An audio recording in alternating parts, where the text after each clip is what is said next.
예, 두 번째 시간. 자, 이제 5절부터 하면 되겠죠? 예. 자, 5절 들어갑니다. 그러므로 때가 이르기 전 곧 주께서 오시기까지 아무것도 판단하지 말라. 그가 어둠에 감추인 것들을 드러내고 마음의 뜻을 나타내시리니 그때에 각 사람에게 하나님으로부터 칭찬이 있으리라 라고 그렇게 되어 있습니다.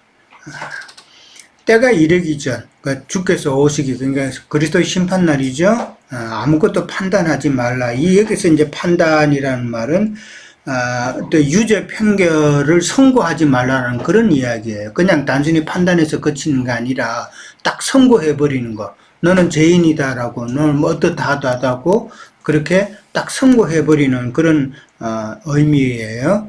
그러니까 충분한 심리나 어떤 충분한 조사나 그 다음에 그런 것도 없이 모든 것을 살펴보지 아니하고 경솔하게 판단하는 것을 지금 포함하는 그런 의미예요.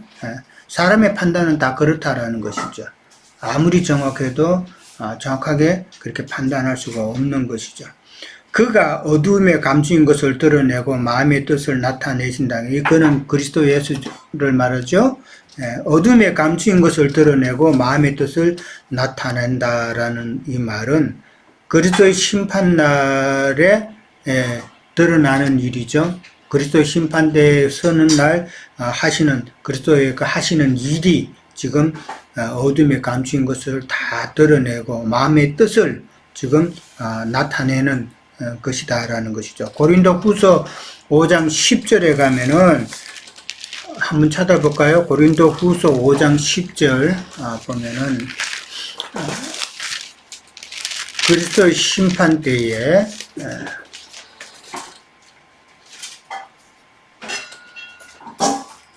이는 우리가 다 반드시 그리스도의 심판대 앞에 나타나게 되어, 그러니까 반드시 그리스도의 심판대에 선다고 성경은 이야기하고 있어요. 그러니까 뭐 심판이 우리한테는 없다 이런 말 하는 것은 그건 자기 교회 사람들 끌고 모기 위한 교리적인 가르침이지 심판 앞에 다 서는 거예요. 그리스도의 심판대 앞에 나타나게 되어 각각 선악간에 그 몸으로 행한 것을 따라 받으려 합니다라고 그랬어요. 선악간이라는 것은 도덕적인 선악은 아닐 거 아니에요, 그렇죠? 믿음에 있어서 선과 악을 이야기하는 것이에요. 그러니까 어떤 신앙생활을 할 것인가를 그리스도의 심판대에서는 판단한다라는 말이죠. 이거를 우리는 정확하게 이해를 하고 그 다음에 누구하고도 말씀을 나눌 기회가 있으면은 이런 점에 있어서는 정확하게 참 이야기할 수 있어야 된다라는 것이죠. 자, 그 다음에 이제 심판의 날까지는, 그러니까 그리스도께서 심판하시는 그날까지는 사람들의 그 어리석은 심판은 하지 말라는 말이죠. 결국은 하지 말고 참 그리스도의 심판 날을 너희들이 준비해라는 그런 말이 되는데, 우리는 항상 이런 것을 보면은 그리스도의 심판의 날을 염두에 두고 우리의 삶, 신앙을 항상 점검하면서 그렇게 나가야 된다라는 것이죠. 그런데 세상 교회에서는 이런 가르침이라고 그럴까, 이런 생각들을 안 하고 있어요. 저도 세상 교회 신앙생활을 오래 해왔지만은, 우리 지체들도 해왔지만은, 세상 교회에서 그리스도의 심판대 앞에 설 때 우리가 어떻게 서야 될 건가에 대해서 안 가르쳤잖아요. 그저 그냥 교회에 충성하고 봉사하고 헌금 많이 하고 이런 식으로 종교적인 사람으로만 자꾸 가르쳤지.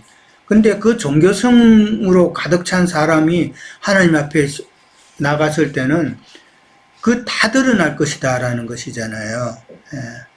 근데 사람들은 자기의 그 종교성으로 나는 하나님 앞에 상을 받을 것이다 이렇게 기대를 한단 말이에요. 그렇지만 실상은 나무와 집과 풀 이런 것으로 지어진 헛신앙이다라는 것이잖아요. 그것을 성경에서는 이야기하고 있다. 얼마나 참 중요한 말이에요. 사실은 중요한 말인데 어떤 신앙생활을 하고 어떻게 내가 신앙생활을 하면 중간중간 내 안에 그리스도의 영이 있는지 없는지 이 확인도 하면서 온전히 가야 되는데, 세상 교회에서는 너무 그 가스라이팅, 그 세뇌를 시켜놔가지고 사람들을 갖다가 맹목적으로 만들잖아요. 예, 아까도 이야기했지만 정강훈이 교회 그 사람들이 완전히 그 상태잖아요. 지금 세뇌돼가지고 맹목적으로 그렇게 된 상태. 그 영혼이야 그 뻔한 거잖아요. 참 무서운 그런 영의 세계를 한 번쯤 생각하고 우리의 영을 늘 점검해야 된다라는 것이죠. 요즘 성전 그 기구들에서 이야기하는데, 마당에는 노수로 된 성전 기물들이 있죠. 노시라는 거는 닦지 않으면은 금방 버렇게 그렇게 녹슬고 뭐 그러죠. 그러면 제대로 쓰기가 힘들잖아요. 그런데 흙이나 집 같은 걸로 옛날에 노인들이 그랬잖아요. 자꾸 문지르면은 광이 나죠. 광이 나야 된단 말이에요. 광이 나야 하나님의 기물로 쓰임을 받을 수 있는데, 참 그런 점검도 하지 않고 청소도 우리 심령을 청소하지도 않고 그렇게 그냥 내버려 두면은 엉뚱한 짓이나 하고 그러면은 녹슬지 않느냐 하는 것이죠. 늘 청소하면서 그렇게 살아야 된다는 것이죠. 자, 그 다음에 이제 6절 갑니다. 형제들아, 내가 너희를 위하여 이 일에 나와 아볼로를 들어서 본을 보였으니 이는 너희로 하여금 기록된 말씀 밖으로 넘어가지 말라 한 것을 우리에게서 배워 서로 대적하여 교만한 마음을 가지지 말게 하려 함이다 라고 그랬어요. 그 3번 문제가 바울과 아볼로가 보인 본은 무엇이며 그렇게 한 이유는 무엇인가 라고 질문을 했는데, 그렇게 본을 보였다라고 그러는데 그 본은 무엇일까요? 무슨 본이에요? 사랑하지 않고 교만하지 않고 물 주고 씨 뿌리고. 지금 계속해서 지금 판단하는 문제가 나오는 거예요. 그러니까 기록된 말씀이라는 것은 바울이 가르친 말씀이죠. 바울이 가르친 말씀도 이제 한정에서도 그렇게 볼 수 있겠지만은 또 기록된 말씀이라고 좀 넓게 보면은 고린도 교회의 거짓 교사들이 들어와 가지고 바울이 가르친 모든 하나님의 말씀을 갖다가 이 변개시킨 것, 그런 것까지도 좀 넓게 볼 수가 있겠지만은 지금 여기서 좀 더 한정적으로 보면은 바울이 가르친 것은 판단하지 않는 것, 이것을 좀 더 우리가 생각해 볼 수가 있다라는 것이죠. 그러니까 이 남을 판단하지 않는 본을 이제 바울은 보였다 그랬는데, 기록된 말씀 밖으로 가지 말라, 넘어간다는 말은 자꾸 거짓 교사들의 가르침대로 그렇게 세뇌가 되어서 자꾸 남을 판단하고 그 다음에 넘어간다는 이야기죠. 그러니까 그렇게 되면은 결국은 고린도 교회에 무슨 일이 생겨요? 파가 생기잖아요. 그러니까 거짓 교사들이 그렇게 남을 자꾸 판단하게끔 그렇게 잘못된 가르침을 가르쳐 가지고 그 다음에 서로 대적하게 만들고 그 다음에 교만한 마음을 가지게 만들었다라는 거죠. 근데 대적한다는 말은 왜 대적을 하게 돼요? 파가 조성이 되면은 더 대적하게 되죠. 오늘날 세상 교계가 그렇잖아요. 장로교, 침례교, 성결교, 그 다음에 뭐 감리교, 뭐 각 파들이 서로가 다 대적을 하잖아요. 그 다음에 교만한 마음을 가진다라는 말은, 교만하다는 그 말은 어떤 의미가 있냐면은 스스로 자랑한다는 그런 말이잖아요. 내가 교만한다는 말은 내가 스스로 자랑한다는 그런 말이기 때문에, 이 자랑한다는 말은 지금 고린도 교회 사람들이 자기 자신을 자랑한다는 그런 의미도 있지만은 자기가 속한 그 파가 나누어졌잖아요, 지금. 그 파의 인도자를, 사람들을 지금 자랑한다는 이런 의미가 있는 거예요. 예. 그러니까 자기가 속한 파의 사람들을 자랑한다는 그런 자랑을 지금 말하는데, 그 원인은 교만한 마음 때문이다라는 것이죠. 그러니까 거짓 교사들의 그 주장을 경계하고 따르지 말고 성경 말씀을 바로 증거하여서 참 하나님의 말씀을 전할 때에 예수 그리스도가 참 그리스도임을 증거해야 된다라는 그런 의미가 되겠죠. 근데 거짓 교사들은 자꾸 기록된 말씀 밖으로 나가기를 원하는 거예요. 오늘날에 기록된 말씀 밖으로 나가게 하는 게 뭐예요? 교리고 신학이잖아요. 하나님의 말씀을 이렇게 묵상하면서 이 말씀이 뜻이 무엇인지 영적으로 깨달으려고는 하지 않고 자꾸 사람의 지식적인 그 생각으로 그걸로 인해서 자꾸 만들어내는 것이 교리고 신학이고 그런데 그런 것이 결국은 기록된 말씀 밖으로 나가게 하는 것들이다. 그런 것이죠. 이게 신학교에 가서 사람들이 그런 교육을 받으면은 나와서 가르치면은 자기가 신학교에서 받았던 그 가르침을 또 가르치잖아요. 설교하잖아요. 그러니까 옛날에 또 신학교에서 받았던 내용, 오늘날 신학교에서 받았던 내용이 자꾸 시대마다 바뀌죠. 자꾸 바뀐단 말이에요. 이제 그것이 또 신선한 것이냐, 그렇게 또 가르치고 그러면은 결국은 기록된 말씀 밖으로 나가게 하는 짓이다라는 것이죠. 자, 그 다음에 7절 넘어갑니다. 누가 너를 남달리 구별하였느냐? 네게 있는 것 중에 받지 아니한 것이 무엇이냐?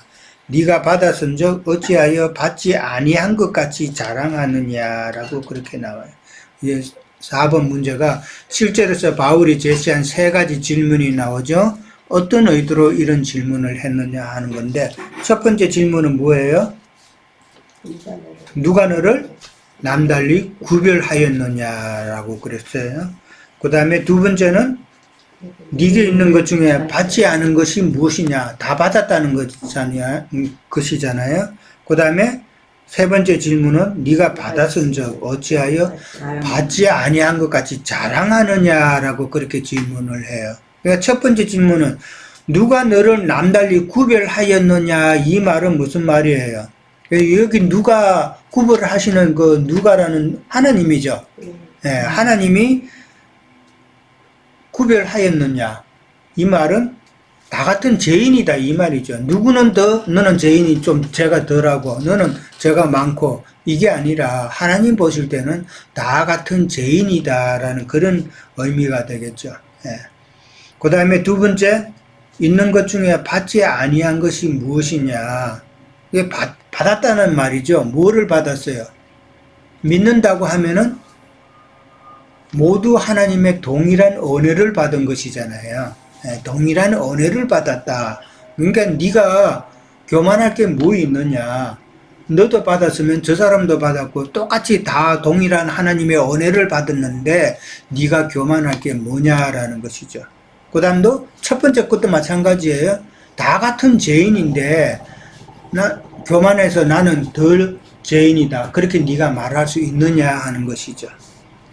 그 다음에 세 번째는 네가 받았은즉 어찌하여 받지 아니한 것 같이 자랑하느냐라고 그랬어요. 이 자랑이라는 말은 조금 전에도 이야기했지만은 자기가 속한 그 그룹에, 그 당에 사람을 자랑하는 거예요.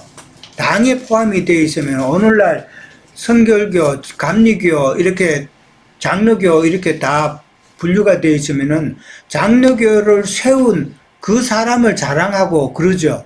감리교를 세웠으면 감리교를 세운 사람을 자랑하고, 그 다음에 여호와 증인들 같으면 여호와 증인을 또 자랑하고, 지방교회 같으면은 워치만리, 위트니슬리 이런 사람을 상당히 또 자랑하죠. 그런 사람을 자랑하지 말라는 거예요. 이 자랑이라는 거는. 그러니까 하나님의 종들을 자랑하지 말고 하나님을 자랑하라는 이 말이에요, 결론적으로. 예. 그렇게 자랑하는 그 원인은 교만이다라는 것이죠. 예. 교만함으로, 참, 그렇게 하니까 너희 고린도 교회 사람들은 교만하지 말고, 그렇게 겸손한 마음으로 그렇게 신앙생활 하라는 그런 지적이죠. 그러니까 교만이라는 것은 왜 교만이 생겨요? 교만이라는 것은 욕심. 뭐 욕심, 잘났다고 생각. 잘났다고 생각하는 거, 자기 나를 자기. 자기의 자랑이죠, 결국은. 왕이라고 그러니까 생각해. 남들과 비교해가지고 우월감을 가지게 하는 것이 교만이잖아요.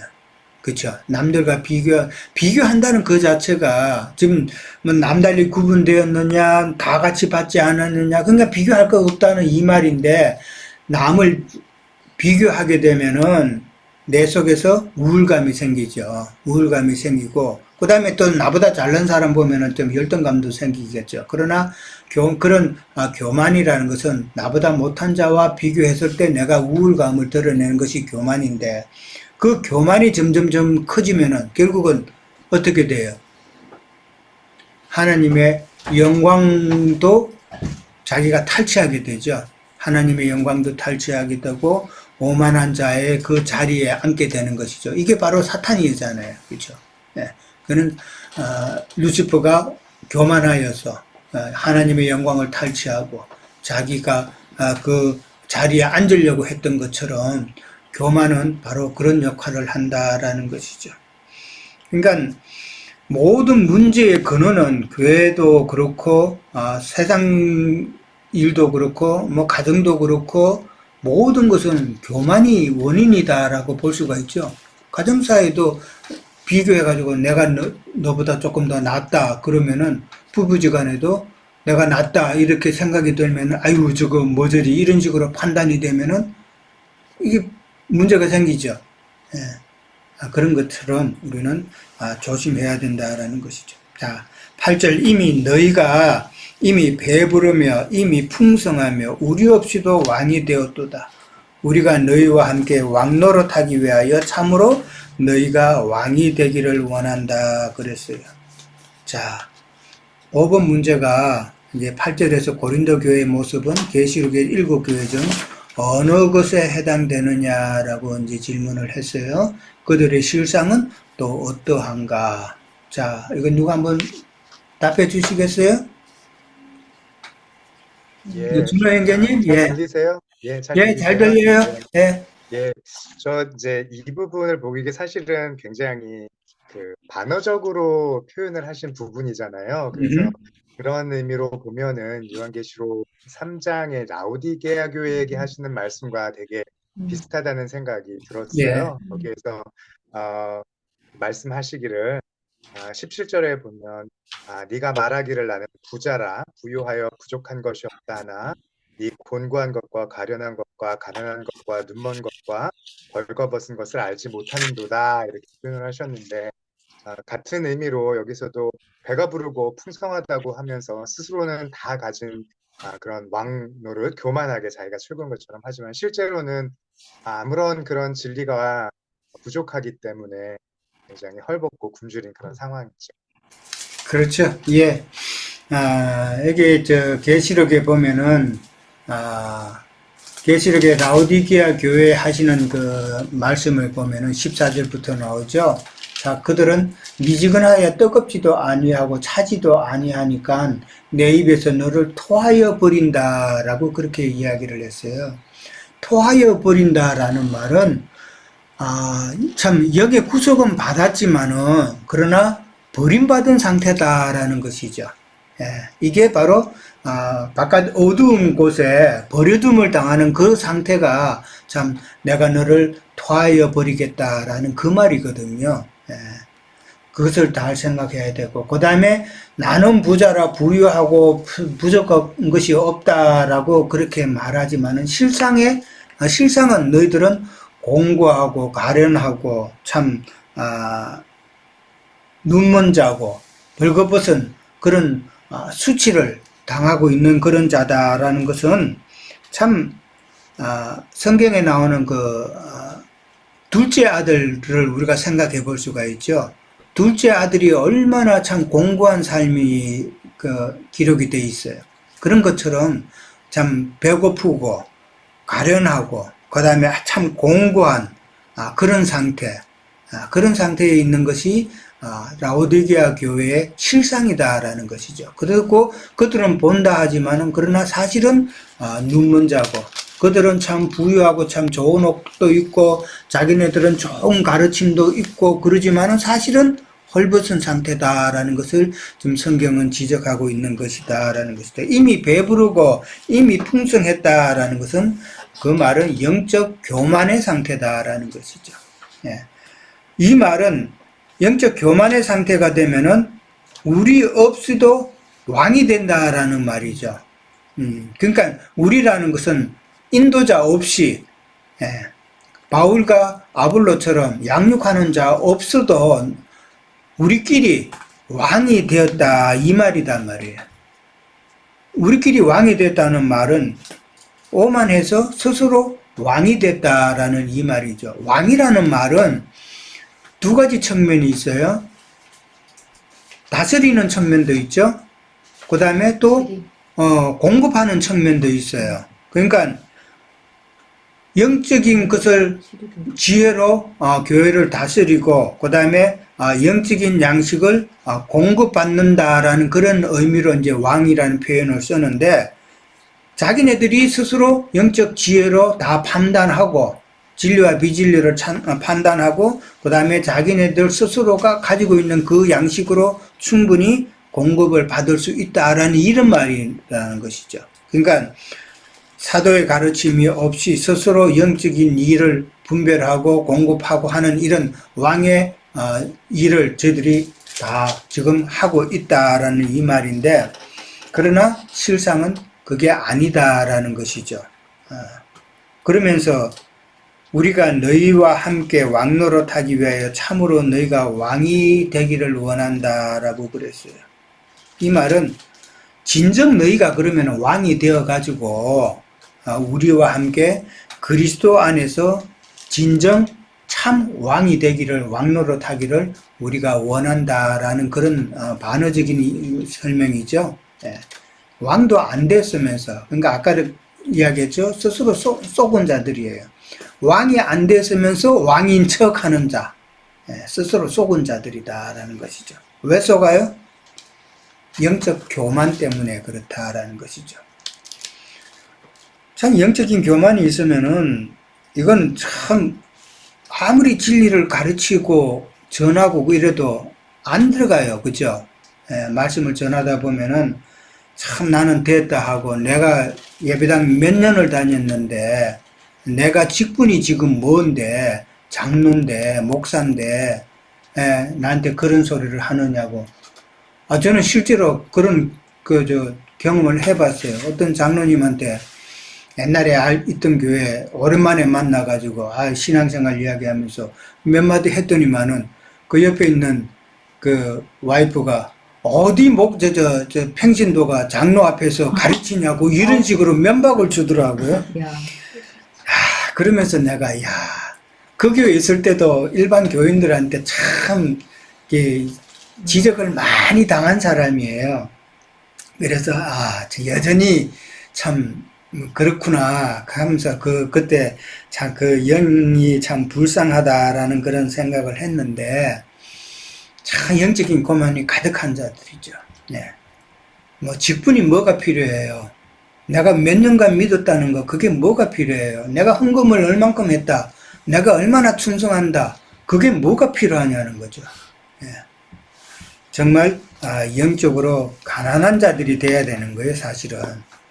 그래서 성경에 보면은 가난한 자는 복이 있나니 천국이 저희 것이며. 그러니까 항상 배고픔이 영적인 가르침에 있어서는 우리는 배고픔이 있어야 된다는 말이죠. 물론 풍성한 자죠. 그러나 늘 진짜 진리의 말씀에 대해서는 갈급함이 있어야 된다. 그게 가난한 자단 말이에요. 내가 이미 다 되었다. 난 이만하면 됐다. 이런 말은 그거는 잘못된 말이고 심판의 날을 우리가 바라보면서 하나님의 은혜를 늘 구하면서 두렵고 떨림으로 하나님의 진리의 말씀을 사모하면서 혼의 구원을 이루어 나가는 그런 영적 배고픔을 우리는 늘 누리면서 하나님의 말씀을 사모하면서 나가야 되는 것이 이게 온전한 신앙의 모습이단 말이에요. 근데 조금 알았다고 해서 남보다도 조금 더 깨달았다고 해가지고 지금 지방교회 같은 경우죠. 예. 그건 자기네들만 지금 딱 갖고 있잖아요. 다른 종교들은 지방교회 입장에서 서지 않으니까 그들은 구원이 없다 이런 말도 하고 이러면은 그거는 잘못된 것이다라는 것이죠. 예. 자, 그 다음에 이제 갑니다. 9절까지요. 예, 9절 벌써 마지막 절인데 내가 생각하건대 하나님이 사도인 우리를 죽이기로 작정된 자같이 끄트머리에 두셨으며 우리는 세계 곧 천사와 사람에게 구경거리가 되었다라는 말을 합니다. 이게 무슨 말씀인지 이해되셨어요?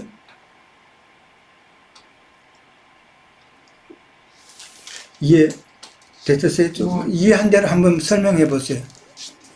그 당시에 이렇게 사도들이 그 많은 핍박을 받기도 하고 그 당시에 순교 당하면서 이게 보면은 찾아보니까 뭐 원형극장 같은 데에서 놀림거리게 되게 해서 그 사람들을 그렇게 잔인하게 죽이는 어떠한 그런 걸로 인해서 순교하는 그런 도구로도 사용했다 뭐 이런 말하고 포함된 거 아닌가 그런 생각을 해봤어요. 그러니까 이게 구경거리라는 말은 방금 이야기했듯이 그 예수님 당시 바울 당시에 그 로마의 그 원형 경기장 있죠.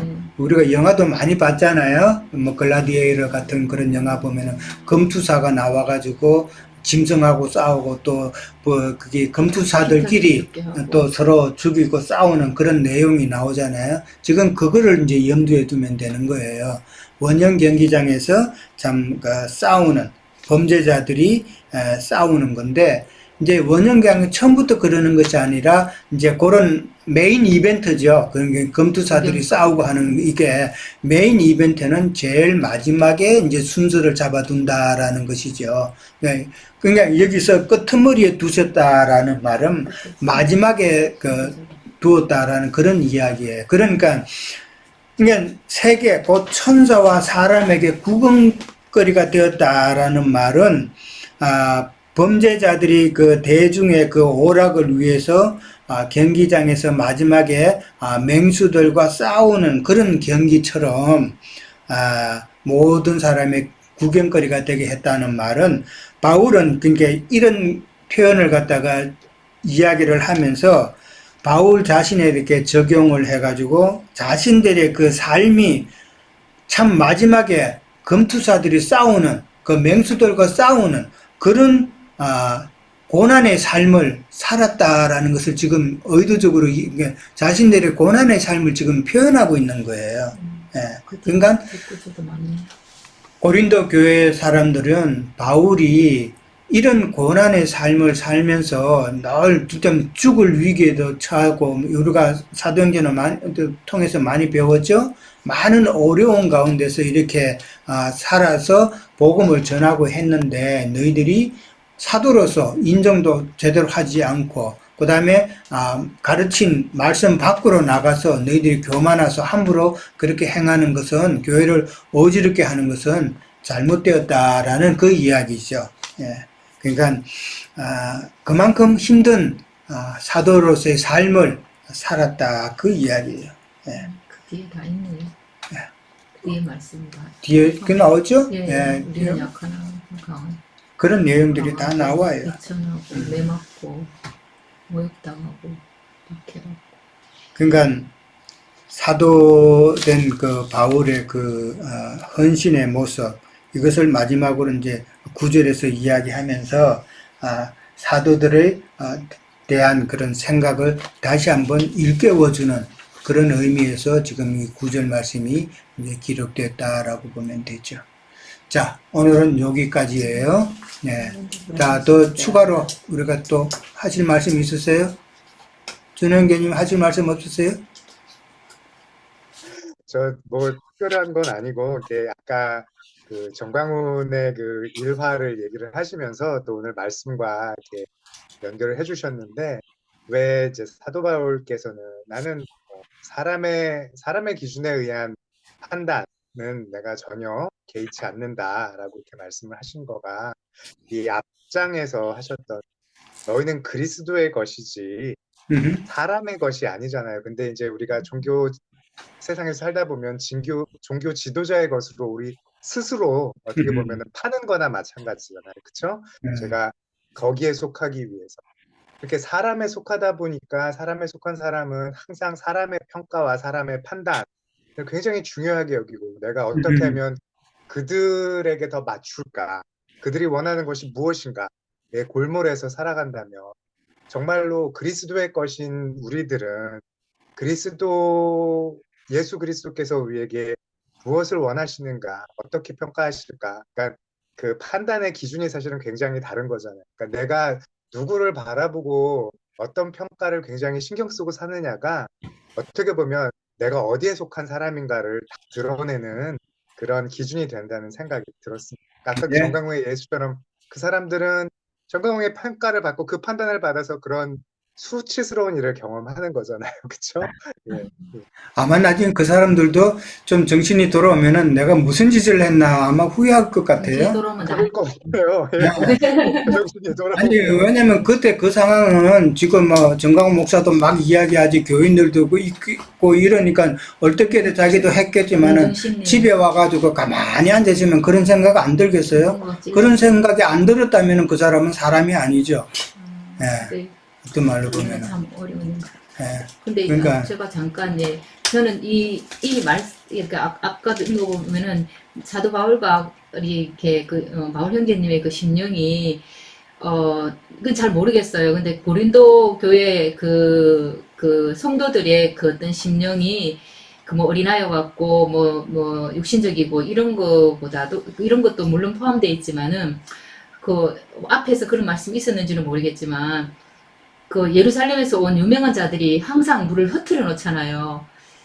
그런 거에 대한 이 사도 바울 형제님의 되게 답답하고 되게 통탄하는 그런 것들이 좀 읽혀져서 예, 그것도 그렇지 않은가 이런 생각. 왜냐면 그 사람들이 그렇게 했기 때문에 아무리 얘기를 해도 이 사람들은 또 비교하고 그게 맞지 않은가 뭐 그쵸. 육구적인 거 섞여가지고 그래서 또 막 흐트러 놓는 그 답답함이 그 바울 형제님이 이렇게 말을 하지 않았을까. 그 세상 아까 다른 사람들에게나 그 현 시점의 날이라 그러잖아요. 근데 현 시점 날도 되지만 형제님이 그러니까